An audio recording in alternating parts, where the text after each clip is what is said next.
यो चाहिँ मेरो साथी सोनमको एमादाची रेसिपी। एमादाची चाहिँ भुटनिज डिस हो जुन चाहिँ अलिकति पिरो चिजी हुन्छ। तर मेरो साथीले चाहिँ सबै नेपाली स्वादअनुसार बनाउने हुँदा मैले आज उसकै रेसिपी फलो गरेँ। यसको मेन इन्ग्रेडियन्ट भनेकै आलु, खुर्सानी र चिज हो, त्यही भएर त्यो चाहिँ छुट्याउने भएन।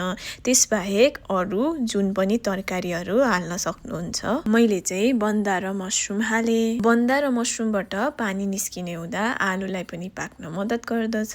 अरू कुनै पनि मरमसला हाल्नु पर्दैन, खाली नुन र ब्ल्याक पेपर हाले पुग्छ। ती हालेर एकचोटि चाहिँ मजाले चलाउनु पर्छ। त्यसपछि बिचमा चाहिँ यो चिज स्प्रेड 1 चम्चा अनि चिज हालेर चाहिँ एकछिन छोपेर पकाउने।